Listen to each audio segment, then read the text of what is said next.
తర్వాత ఇప్పుడు మీరు అన్నట్టుగా మీరు ఈ 2 సినిమాల తర్వాత కీచురాళ్ళు కానీ ప్రీతమా కానీ ఇవన్నీ పెద్దగా జనాల్లోకి వెళ్ళలేదు. ఆఫ్లని నేను చెప్పను. ఇవి కాకుండా ఇప్పుడు మీరు ఒకటి కొత్తది ఒక 66 గంటలు ఏదో ఒక చరిత్ర 76 గంటలు అదేంటంటే అది ఫీచర్ ఫిల్మ్ కాదు, అది మీరు డాక్యుమెంటరీ డాక్యూ ఫీచర్ అంటారు. యాక్చువల్గా నేను హిస్టరీ స్టూడెంట్ని కదా, నేను అమెరికన్ కాన్సులేట్లో మీరు ఎక్కడ చదువుకున్నారంటే అక్కడ చదువుకుంటా వెళ్ళేటప్పుడు డైరెక్టర్ అయిన తర్వాత కూడా అక్కడికి వెళ్తూ ఉండేవాడిని.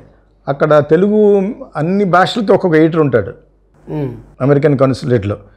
తెలుగు భాషకి కూడా ఒక అతను ఉండేవాడు, మాగంటి కోటేశ్వరరావు అని. ఆయన 100 నవల్స్ రాశాడు.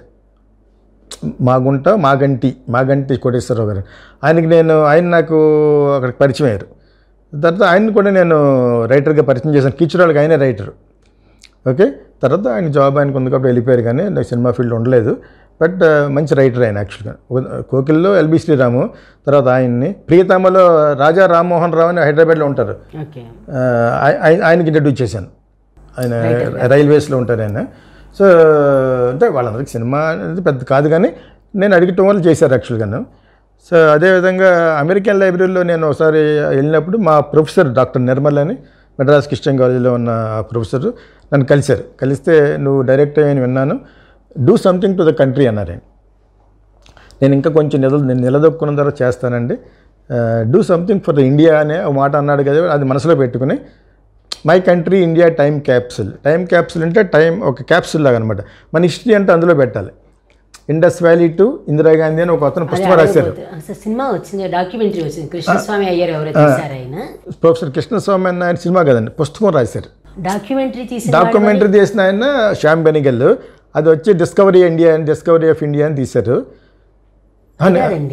ఇండస్ వ్యాలీ టు ఇందిరాగాంధీ అదే ఇండస్ వ్యాలీ టు ఇందిరా, మహాత్ముడు పుట్టిన దేశం అని తెలుగులో పేరు పెట్టారు. అది ఓహో, మరి అది వాయిస్ తోటి అది డాక్యుమెంటరీ లాగా అనమాట. యాక్చువల్గా ఇండస్ వ్యాలీ టు ఇందిరాగాంధీ అని ఇందిరాగాంధీ గారు ఫైనాన్స్ చేస్తే ప్రొఫెసర్ కృష్ణస్వామి గారు, ఎవరు లేరు అందరూ బతి చచ్చిపోయారు, ప్రొఫెసర్ కృష్ణస్వామి గారు పెద్ద పుస్తకం రాశారు.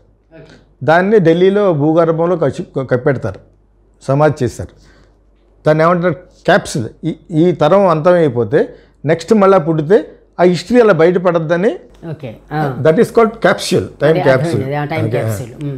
అది మీలాగా కొంతమంది జర్నలిస్టులు మరి ఇందిరాగాంధీకి అపోజిషన్ ఉంటారు కదా, చూసి మొత్తం చదివారు. అందులో నెహ్రూ గారిని హీరో, మన భాషలో చెప్పుకోవాలంటే గాంధీ గారిని సెకండ్ హీరో చేశారట. అటు ఫిట్టింగ్ పెట్టాడు, పెద్ద అప్రోర్ అయిపోయింది.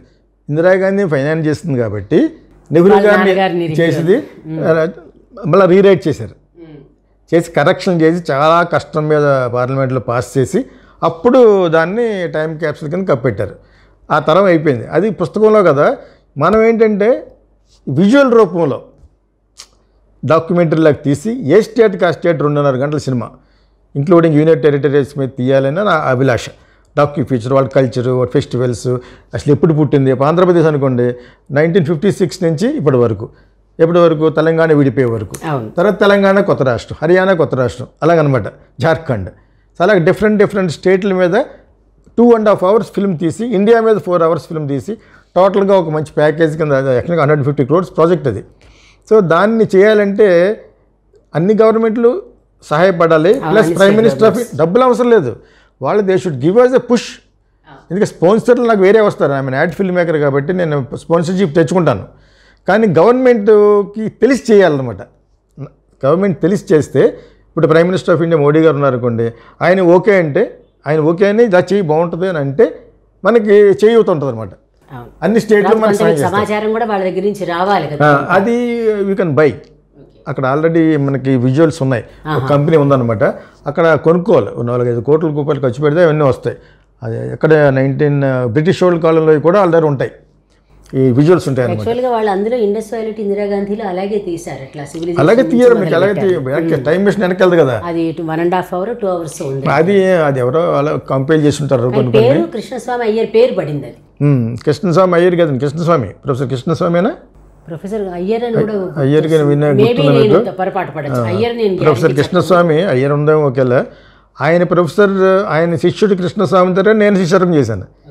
డాక్టర్ నిర్మల్ గారు is a student of professor Krishnaswamy, Delhi జేఎన్యూలో.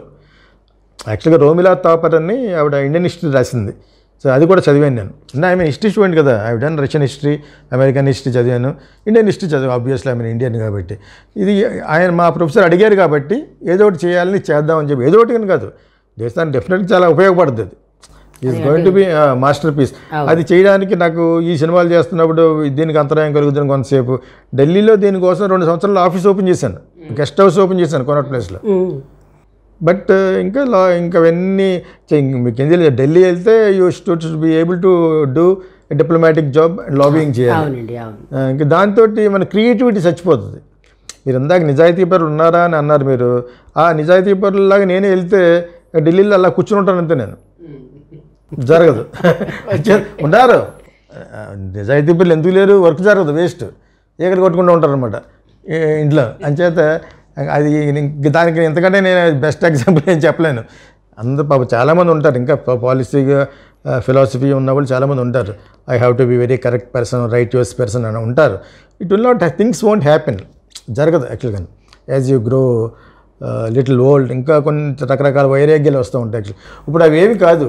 నేను ఇలాగా పిరికి పాలు వచ్చే మాటలు చెప్పను, నాకు ఇష్టం ఉండదు. యాక్చువల్గా గో ఫార్వర్డ్ అంటారు మా యంగ్స్టర్స్కి.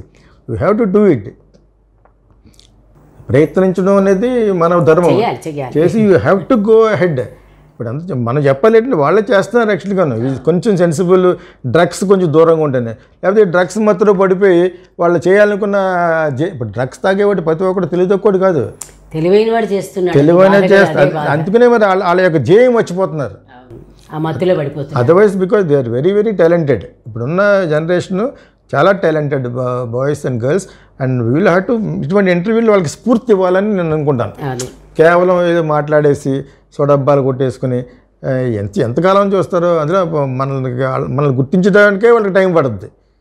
Because one we're doing films కొంతమంది పుట్టుంటారు. అవునండి, అంచేత మనకి కేవలం సోడబ్బా కొట్టుకుంటూ ఉంటాం. సినిమా తీసాను, ఇలాగాడింది ఎంతసేపు వింటారు, ఎన్ని ఇంటర్వ్యూ వింటారు.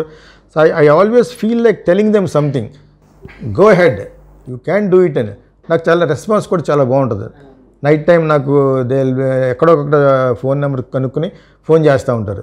మీరు ఎంత ధైర్యంగా ధైర్యం ఏముంది, మీకు కూడా ధైర్యం ఉండాలని చెప్పేసి. ఇంత ధైర్యంగా మాట్లాడడానికి, పిరిగ్గా మాట్లాడడానికి ఏముంది యాక్చువల్గాను? There is nothing.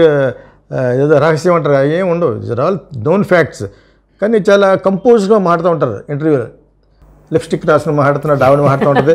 ఆవిడ కూడా అవునండి చాలా మంచివాడిని నేను, చాలా. ఇప్పుడు మోహన్ బాబు గారు చాలా మంచి ఆయన, ప్రకాష్ రాజ్ గారు ఇంకా మంచి ఆయన, మెగా ఆయనకి ఇంకా పెద్ద పెద్ద మంచి ఆయన. వాడు ఎవడు మంచివాడు కదా బిడ్డకి, ఎందుకనే ఓట్లేసేవాళ్ళ ప్రపంచంలో అందరూ మంచి వాళ్ళే. అంత డిప్లొమాటిక్గా నేను మాట్లాడలేను, నా వల్ల కాదు. నేను ఆ చెడ్డోళ్ళని చెప్పను, కానీ this is what happening. Why are you fighting? 600 ఓట్ల కోసం వై ఆర్ యూ ఫైటింగ్ అని నేను ఇందాక ఎందుకు చెప్పాలన్నానంటే ఈ ఇంటర్వ్యూ సందర్భంగాను, అయ్యాడు let him do it, let that boy do it. ఇంక మళ్ళా ఫిట్టింగ్, ఇప్పుడు కొత్త ఫిట్టింగ్ పెట్టారు అతనికి. ఇందాక మీలాగా ఛానల్ ఏదో చూశాను. ఆ కొత్త ఫిట్టింగ్ ఏంటంటే ఇద్దరు పిల్లల కంటే ఎక్కువ ఉంటే వాడు ఎలక్షన్కి అనర్హుడాట. ఆ అబ్బాయికి 4 పిల్లలు. ఆ విషయం నాకు ఇప్పుడు తెలిసింది. నాకు ఆ అబ్బాయికి పాప మంచు విష్ణు అనే అబ్బాయిని, ఇంకొక అబ్బాయి ఉన్నాడు కదా, వాళ్ళని యాక్చువల్గా Mohan Babu ask me once, I like you director, bless my Sons.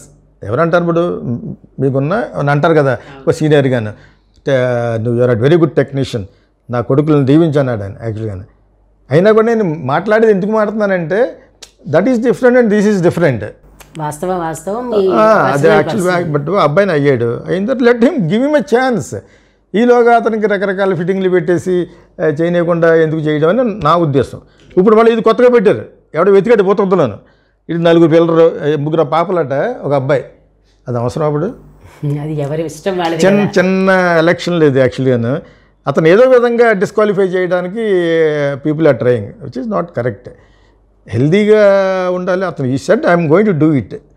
అతను చాలా ఎంతూజియాజంగా చెప్తున్నాడు కాబట్టి you should allow him to do it.